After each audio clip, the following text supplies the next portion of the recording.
Բարի լույս մեզ նոր միացած հեռուստադիտողներին, փառատոնային տրամադրությունը պահելով անցնենք հաջորդ թեմային՝ սպորտ, մրցույթներ, թեժ պայքար, այս անգամ հերթը բոլդերինգ բաց առաջնությանն է, որն անցկացվեց հոկտեմբերի 19-ին։ Ավելի քան 80 մարզիկներ Հայաստանից եւ արտերկրից մասնակցում էին առաջնությանը, իսկ այս պահին մեր տաղավարում են առաջնության կազմակերպիչներ Boulderland մարզադահլիճի համահիմնադիր Զավեն Առաքելյանը եւ ծրագրերի համակարգող Արևիկ Դանիելյանը։ Բարի լույս, շնորհակալ եմ մեր տաղավար գալու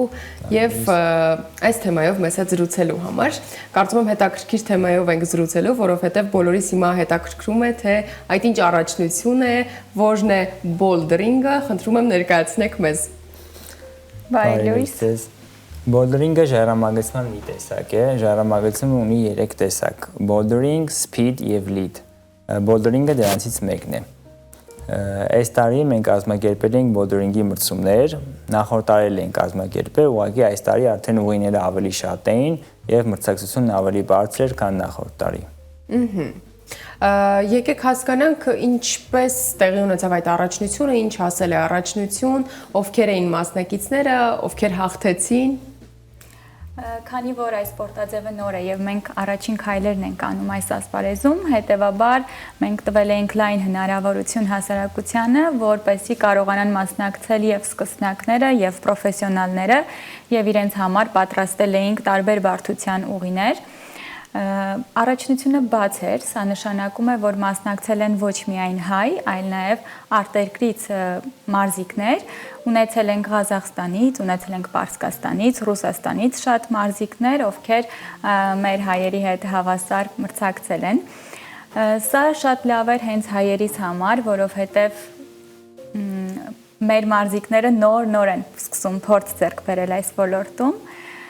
Այդպես։ Իսկ ովքեր հաղթեցին, մենք թե արտերկրից ժամանած մասնակիցները։ 4 տարիքային խմբեր ունեինք, 3-ում հաղթել են հայերը, 1-ում հաղթել են ավելի շատ արտասահմանից եկած սպորտսմենները։ Դա մեր բացի շնորհիվ էր, այսինքն մեր սպորտսմենները տարբեր տեսակի ուղիներ ունեինք, որոնցից կեսը շատ լավ կարողացան հաղթահարել եւ մեկը չկարողացան, դա փորձի պակասից էր։ Մենք փորձելու ենք հաջորդ տարիների ընթացքում դրանք ամբողջը լրացնել ու այնպիսի արդեն մարզիկներ ունենալ, որոնք կարողանան ոչ միայն Հայաստանում, այլ նաև Եվրոպայում կամ աշխարհում մրցունակ լինեն։ Բոլդերինգը փաստորեն ժայռամագլցման մի տեսակ է, ինչպես դուք նշեցիք, եկեք հասկանանք շատ են այդ տեսակները փաստորեն, որովհետև բոլորս կարծում եմ ժայռամագլցում ասելով մեկ բան ենք հասկանում, ինչ այս պահը համենայն դեպս, բայց փաստորեն կան նաև տեսակներ եւ այդ տեսակների մեջ կարելի է անցկացնել առաջնություններ։ Այո, եթե մենք նայում ենք որպես սպորտաձև, բաժանվում է 3 տեսակի։ Այնտեղ կա լիդ, որը բոլդերինգ, որը մենք ենք կազմակերպել, կան առանձին պարանային մագլցում, որը կոչվում է լիդ, այսինքն իրանք բարձրանում են ոչ թե 3, 4, 5 մետր բարձրությամբ, այլ 15-20 մետր ուղին այդքան երկար է, իրենք բարձրանում են, բայց բարձրանում են պարանով։ Եվ կա սպիդ, որը ստանդարտ պատ է, բոլորը փորձում են ամենաարագը հասնել ու այստեղ արդեն ամբողջ աշխարհում ոչ միայն մրցակցությունն է, այլ նաև մրցակցությունը թե ով պետք է նոր ռեկորդ սահմանի։ Մենք դեռևս չունենք սպիդի հարմար պատ, այսինքն Հայաստանում չկա դեռ,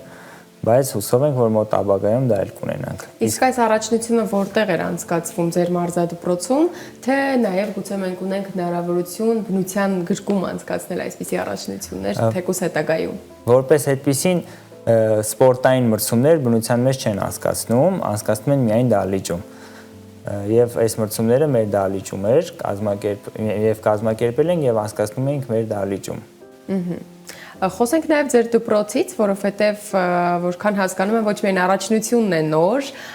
նաև ձեր մարզադպրոցն է, որ մի քանի տարի է ստեղծվել է, ինչպես որոշեցիք այսպիսի մարզադպրոց ստեղծել, ինչու խորանալ հենց այս սպորտաձևի մեջ։ Վաղուց էինք փորձում մարզադպրոց ստեղծել, ուղղակի ֆինանսական եւ ժամանակի առումով չենք հասցնում։ Մոտարապես 2 տարի առաջ որոշեցինք երկու ընկերով, որ արդեն ժամանակն է, ժամանակը վաղուց է, որովհետեւ բոլդերինգի պատերը ավելի կարճ են եւ ավելի լայն են լինում եւ մագլցողը, այսինքն միայնակ կարող է մագլցել, իսկ լիդի դեպքում նաեւ ապահովող է պետք նրան, այսինքն մեկը պետք է որպեսզի պարանը պահի, ապահովի նրան։ Իսկ բոլդերինգում տակը դրված են մատեր, այսինքն սպունգեր, իրանք վերջում դռնում են սպունգերի վրա։ Ավելի հարմար է թե մարդկանց համար, թե սկսնակների համար։ Եվ հետո սա ավելի լայն հնարավորություն է տալիս տեխնիկան զարգացնելու, այսինքն բոլդերինգի միջոցով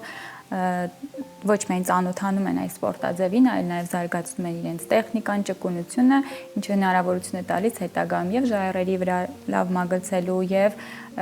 լիդի մրցումներին կամ լիդ քլայմբինգով զբաղվելու։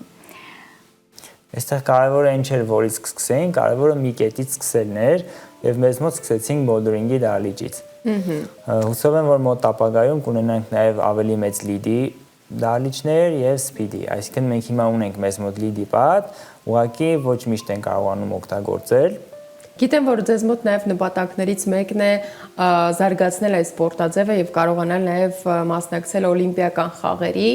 այս առումով ինչ քայլեր եք իրականացնում։ Ես կասեի, որ սա մեր գերագույն նպատակն է,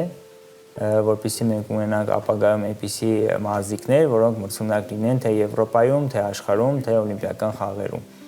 Ավելի շատ մենք հիմա աշխատում ենք երեխաների հետ, փորձում ենք փոքր տարիքից երեխաներին զարգացնել, որպեսզի երբ որ դառնան պատանի կամ մեծահասակ, արդեն կարողանան մրցունակ լինել, մասնակցել ավելի լուրջ մրցաշարների։ Այստեղ դուք ասացիք ինչ հաջողություններ ունեն մեր երեխաները, նույն մեր կազմակերպած առաջնությունում, ես կուզեմ հավելել, որ երեխաները այս դեպքում առաջնությունում լավ տեղեր զբաղեցրեցին հենց Boulderland մարզասրահի երեխաները։ Նրանց մեջ կային նաև ազգության փրուսներ, բայց պետք է նշենք, որ իրենք մեր սաներն են եւ արդեն 2 տարի է մեզ հետ են մարզվում, ուստի կարող ենք վերագրել այդ հաղթանակը հենց մեզ եւ մեր մարզիչներին, որոնք աշխատել են իրենց հետ։ Եկեք հասկանանք ինչ է պետք, որպեսզի մարդը կամ մարզիկը այս պարագայում լավ ժայռամագլցող կարողանա լինել եւ դառնալ, հատկապես սա կարծում եմ կհետաքրքրի նրանց համար, ովքեր որ հետաքրքրված են այս սպորտաձևով եւ նոր են ուզում ուսումնասիրել այն։ Ամենամեծ ֆակտորներից մեկը ցանկությունն է։ Եթե դա բոլոր պարագաներում սերը եւ ցանկությունը։ Սերը եւ ցանկությունը։ Եթե սերն ու ցանկությունը եղավ, նրանք անպայման կգան։ Այսինքն 1-2 անգամ փորձելուց հետո իրանք էլ են հասկանում ուզում են թե չեն ուզում։ Մենք ունենք երեխաներ, ովքեր շաբաթական 3-4 անգամ են գալի։ Ու գալիս են ու չեն ուզում գնալ մեզ մոտից։ Ծնողներին ստիպում են, որպեսզի ավելի շատ գան, քան նախատեսված էր իրանց համար։ Ինչու է այդպես։ Մենք կարծում ենք, որ սա այն սպորտաձևն է, որ երեխաներին տալիս է ազատություն եւ իրենց շարժումների մեջ եւ իրենց մտածելու մեջ, ու երեխան չի ունենում սահմանափակումներ այս սպորտաձևում, դրա համար նա ձգտում է այստեղ ավելի երկար լինել։ Սա եւս կարեւոր է։ Պետք է ասել, որ այս սպորտաձևի մեջ ոչ միայն ամբողջ մկանային համակարգն է աշխատում երեխայի, այլ նաեւ մարզվում է ուղեղը եւ միտքը, որովհետեւ ինքը պետք է որոշի ինչպես բարձրանալ եւ ինչպես հաղթահարել եւ ամբողջ պատասխանատվությունը իր վրա է, որովհետեւ եթե ինքը թողնի, ինքն է դառնալու մեղավոր, որ կընկնի։ Ու սա շատ լուրջ հատկանիշ է երեխայի մեջ դեռ փոքրուց սերմանելու, ինքն իր նկատմամբ պատասխանատու լինել։ Կարծում եմ այս սպորտաձևը լավագույն միջոցներից է դա սովորեցնելու երեխային։ Եվ վերադառնալով նախորդ հարցից, այնուամենայնիվ ես կարծում եմ, որ ինչ որ մի հետաքրքիր պատմություն պիտի որ լինի, որ դուք որոշեցիք հենց այս սպորտաձևը ընտրել եւ բացել մարզադահլիճ։ Բացահայտեք այն մեզ համար։ Մոտավորապես 2018-20 թվականներից 18-ից սկսած մենք փոքրերի հետ արդեն պարապում էինք, բայց քանի որ չունենք դահլիճ, փորձում էինք ամեն տարբերակ օգտագործել։ Այստեղ Երևանում մի քանի ավելի փոքր դահլիճներ կային, բայց որոնք շատ վատ կահավորված էր եւ անհարմար էր պահապանքների համար։ Այնտեղ էինք անցկացնում ձմեռները, երբ որ ցուրտ էր լինում։ Իսկ տաք ժամանակ արդեն մարզվում էինք ժայռերի վրա։ Դուք ինքներդ փաստորեն այս սպորտաձևի կրողն եք։ Այո, համ ես պարապում եմ, համ ես մարզում եմ երեխաներին եւ մենք որոշեցինք ստեղծել դահլիճ, քանի որ չունենք դահլիճ, երեխաների թվականակը արդեն շատանում էր, դա շատ կարեւոր ֆակտոր էր, որպեսզի հետնահանջ չունենանք, երեխաները ավելի շատանում էին ու պետք էր մեզ մեծ դահլիճ եւ այդպես որոշեցինք համալսարանում ստեղծել դահլիճ ֆուտբոլի դահլիճի երկրորդ հարկում բացեցինք մեր մարզադահլիճը եւ սկզբից շատ փոքր էր մարզադահլիճը մեր, իսկ ժամանակի ընթացքում մեծացրեցինք, հիմա բավականին մեծ է ու լավ կահավորված է, այսինքն մեզ մոտ պարապում են ոչ միայն սկսնակ երեխաները, այլ նաեւ արտերկրի ժամանած պրոֆեսիոնալ սպորտսմենները նույնպես կարող են մեզ մոտ մարզվել։ Այս առումով, քանի որ առաջնության ընթացքում նաև արտերկրից ժամանած մարզիկներ ունեինք, հետաքրքիր է ինչ հետաքրքիր փորձի փոխանակում է կատարել, գուցե այնտեղից ինչ որ մարզիչներ են եկել եւ ինչ որ հետաքրքիր քննարկումներ եք ունեցել։ Այո, երկե, մեզ մոտ ուղի շարողները, այսինքն մրցումներից առաջ ուղիները բոլորը նոր են լինում եւ մարզիկները չպետք է տեսնեն ուղիները եւ չպետք է նաեւ փորձած լինեն։ Դա ամենակարևոր ֆակտորներից մեկն է մրցումների համար։ Մեզ մոտ ուղի շարողներից մեկը արտասահմանից էր եկել, ազգությամբ ռուս էր։ Նաև ունեինք շատ ռուս մարզիկներ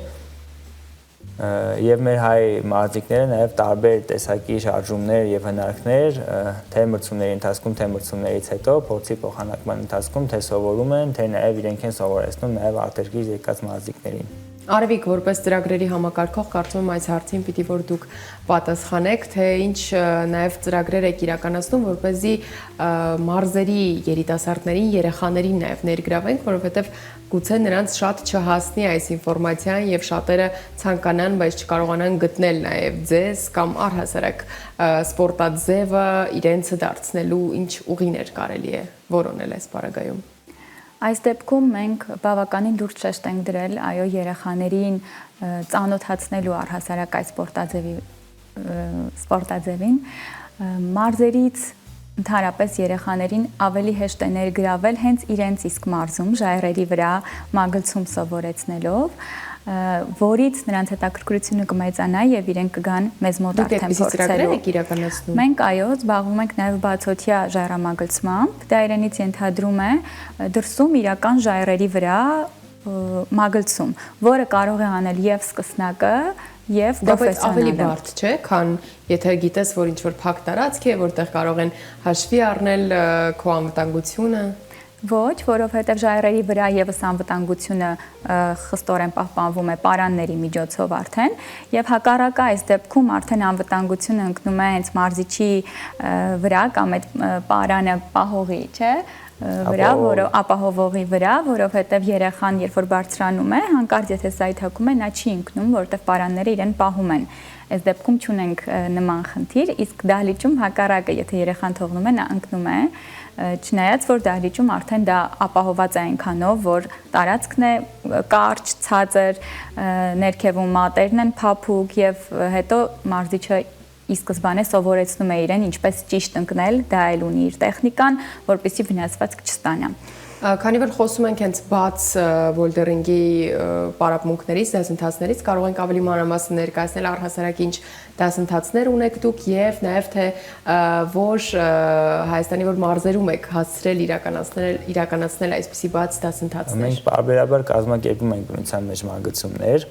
եւ գրեթե Հայաստանի բոլոր մարզերում կան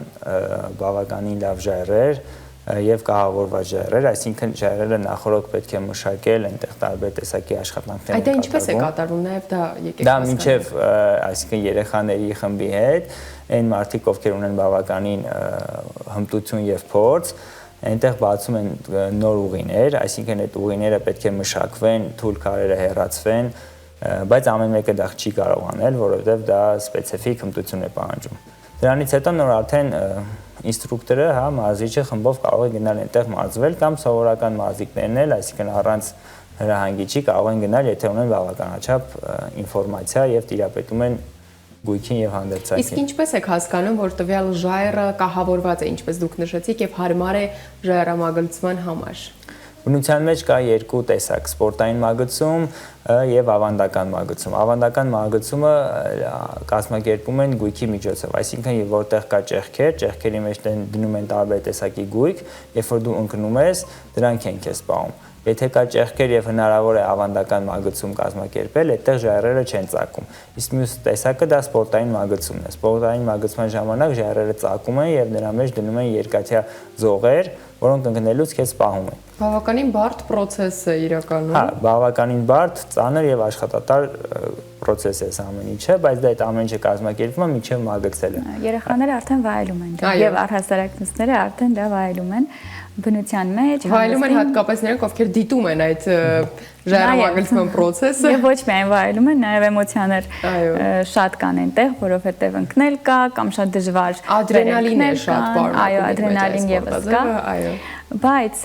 այս ամեն ինչին հասնելու համար պետք է պարապել, իսկ պարապում են մարզադահլիճում մարզիչի հետ, որպեսզի ամեն ինչ ճիշտ անեն, իրենց սպորտային կազմվածքը ճիշտ ձևավորեն եւ տեխնիկան ճիշտ սովորեն։ Դրա համար մենք ունենք հատուկ երեխաների համար դասընթացներ, որոնք ամեն օր լինում են։ Սա եւս արել ենք նրա համար, որ լայն հնարավորություն տանք բոլորին, երբ ուզում են օրվա ցանկացած շաբաթվա օր ուզում են անպայման գալ դասընթացի։ Դասընթացներում միայն երեխաների համար ժամ ենք առանձնացրել մեր մարզադահլիճում, այսինքն այդ ժամին միայն երեխաներն են մարզիչի ուղեկցությամբ, ծնողները կարող են նայել իրենց երեխաներին ինչպես են մարզվում եւ այդ ընթացքում սովորում են իրենք ամեն ինչ ժայռամագլցման հետ կապված։ Ինչ այլ նոր դասընթացներ եւ ծրագրեր կան արդեն ձեր մարզադահլիճի հետ կապված, որ առաջիկայում պետք է իմանանք։ Մենք մի քանի ամիս առաջ արտերկրից միջազգային կարգի մարզիչ ենք հրավիրել, որպեսզի այստեղ թե պարապի մեր սաների հետ, թե նաև մարզչական ամբողջ կազմին նոր հրահանգի, այսինքն նոր գիտելիքներ տա, ովքեր կարիք ունեն վերապատրաստեն, եւ հուսով ենք, որ մոտ ապագայում նորից նույնը կլինի, եւ հուսով ենք, որ կունենանք այնպիսի լավ մարզիչներ, ովքեր ունակ կլինեն մարզեն աշակերտներին, ովքեր արդեն Եվրոպայում կամ աշխարհում շատ լավ ելույթ կունենան։ Հիմա որքան են կազմում ձեր սաները։ Տարբեր տարիքային խմբեր ունենք եւ ամենաշատը երեխաներ։ Շատ տղաներին է հետաքրքիր է այս առումով։ Ես կասեի, որ հավասար են։ Հավասար են, այո, մեր մրցույթին անգամ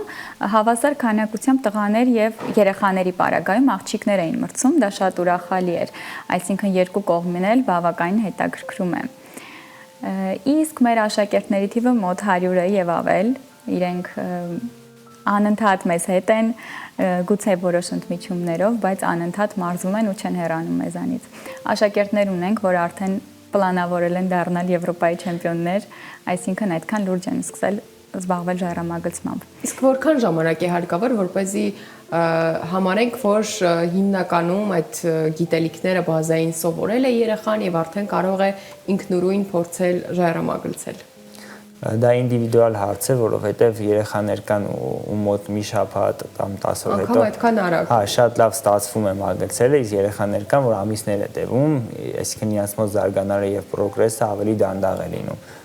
Բայց որպես այդպեսին իրանք պետք է միշտ մարզվեն մարզիչի հետ, որովհետև անընդհատ մարզիչը նկատում է տարբեր տեսակի սխալներ, թերություններ եւ փորձում է շտկել դրանք։ Դաժե օլիմպիական չեմպիոնները պարտադիր մարզվում են մարզիչի հետ, այնտեղ մի մարզիկը ունի 2-3 մարզիչ։ Շնորհակալ եմ շատ հետաքրքիր բովանդակալի զրույցի համար, ձեզ հաջողություններ ենք մաղթում, վստահ ենք, որ նաև ձեր շնորհիվ այս սպորտաձևը ավելի ճանաչելի կդառնա եւ նոր հաջողություններ կունենա։ Շնորհակալություն։ Սիրելի հեռուստադիտող, այս պահին առաջարկում եմ դիտենք մեր գործընկերուհու Գրագետ Դադարեջի հերթական ռեպորտաժը եւ ապա վերադառնանք։